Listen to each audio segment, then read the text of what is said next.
Alright, folks, let's talk about this. I just had an incident myself. I got Zaza'd. I never thought in a million years some bullshit like that would happen to me. But it did. It was like a Sherm high. When bullshit's going down and people are fucking with you,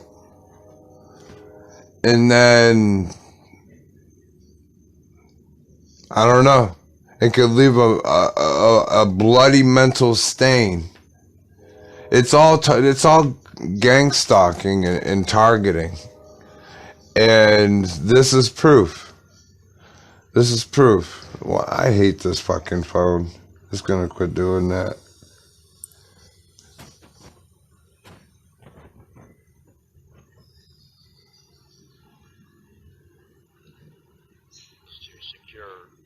Personnel data and property of VIPs that our company is hired to protect.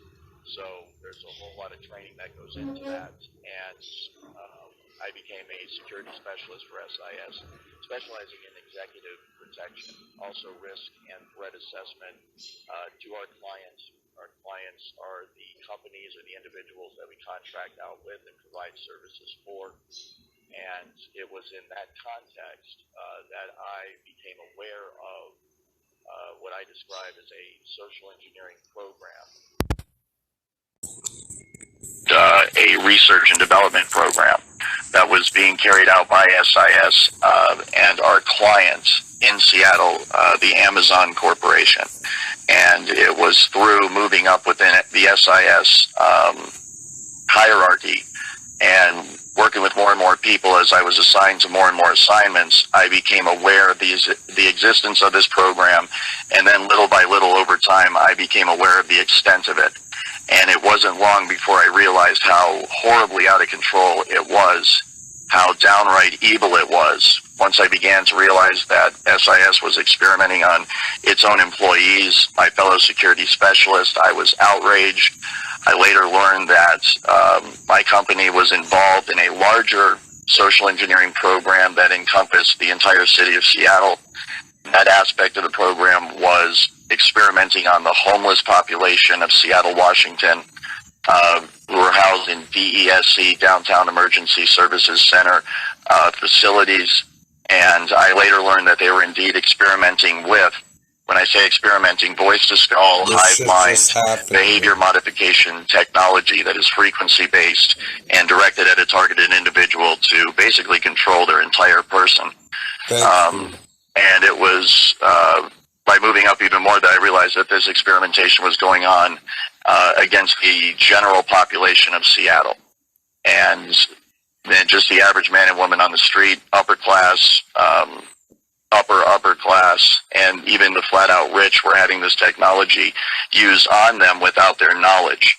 As more and more information and details of the program were made known to me, I became more and more outraged by it. And I spent a long time, because I had many friends within the security company. A lot of these people are great people. They're very good people. Not everybody involved in SIS is directly involved in experimenting on people. They're not all directly involved in gang stalking. I never was. I never partook in that. But I did partake in training that deals with tactics and protocols that are used normally for surveillance and counter-surveillance. But within that is all of the information and the know-how that you need to be able to gang stalk, and that is in fact what they are doing. And so over time, I became outraged, and I tried to play my cards right, wait for the right moment. And when I really just couldn't tolerate it anymore, when I found out just how out of control it was, I decided to object to my superiors in person. But within SIS specifically, what happens is they are experimenting on their own employees. So it's a long story. I'll try to get through it quick. But basically, people are selected from all over the country. We're talking other cities all over America. They are selected for many different reasons. Often it is because they are isolated. They don't have a lot of money, friends, or family. And they also tend to be people that are highly, highly intelligent. The aspects of this technology that they're interested in improving upon have to do with cognitive processes, processing information, and as a result, they want highly intelligent people to be targets of this program. They also tend to target people who are into what I would call alternative research, commonly called maybe conspiracy theories, people that disagree with the government, people that are into researching things like 9/11.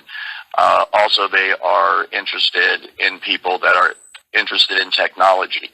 I have found a high percentage of targeted individuals to be people who either are interested in or have information on highly advanced technologies, usually having to do with directed energy weapons and frequency weapons, the exact kind of weapons that we're talking about here that are used in voice to skull.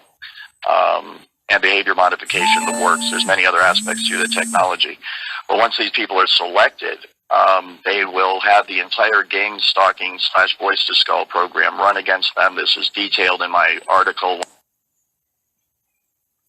But they will be organized stalked. They will have career sabotage programs run against them to ruin their job. They will have character assassinations campaigns run against them in their neighborhood. They'll be isolated from family and friends as those individuals are turned against them. And they will be isolated slowly and slowly over time using the technology itself, as many of the people freak out understandably when they at first don't know what it is. Oftentimes, they end up going to psychiatrists, and false diagnoses of schizophrenia, manic depression, delusional, paranoid are rendered against this individual. And it turns out that that's a loophole in the law that they are using to take away people's constitutional rights, as once you are deemed mentally unfit to care for yourself, i.e. you're depressed, delusional, paranoid, etc., they use that, the state or the federal government uses that as an excuse to come in and say that they have to care for you. So I would warn all targeted individuals out there, please do not go to psychiatrists and allow them to render a diagnosis against you, because that is a dirty trick they're using to take away the rights of people all over the country. That's a great question. I do not have direct knowledge of that personally in terms of an individual, how they are selected. What I can speak to intelligently, though, is that each individual fits the general profile that I'm describing. So they're highly intelligent. They are able to be isolated by whatever means. They normally have some sort of what I would describe as a free mind. They're people that aren't, part of the crowd, so to speak, in the way that they think. They're outsiders. They're what the government would call dissidents or revolutionaries, or people that may be a problem. Some TIs have said that this kind of profile that all TIs fits is empowered individuals, and I would definitely agree with that. But I cannot speak to how they actually identify an individual person. I think the general profile that I'm describing that fits the targets of this program is something that is generated high up within the program. We're talking at the federal government level.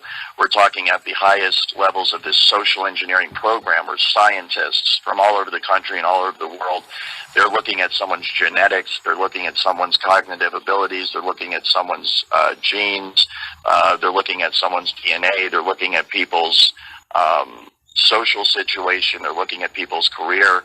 I've been very surprised that so many PhDs are actually targets of this program, and they're usually PhDs that have gone against the grain in terms of what academia normally teaches, usually within the fields of science and technology.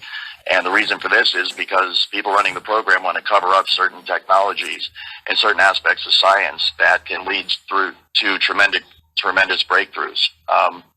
These highest levels of science and technology are the sole purview of classified sectors of our government and military, and as a result, it is not, the opinion is that the American people do not have the right to this information, and is in the national security interests of our country to keep it classified.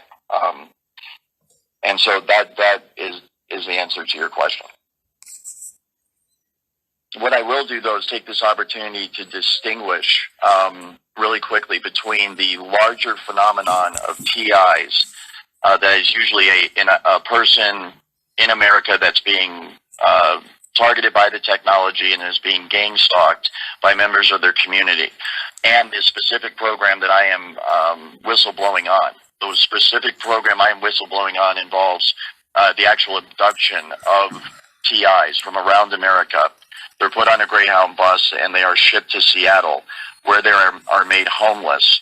They live in one of the homeless shelters where they are housed and experimented on with voice-to-skull technology, and then they are funneled into SIS to work as low-level security guards, where they are experimented on even more.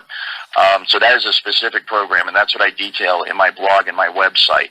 But because I am familiar with that program that utilizes the same tactics of gang stalking and the use of this technology against individuals, my knowledge on that program applies to what all TIs are going through. It's the exact same technology, and it's the exact same gang stalking tactics that are used against them.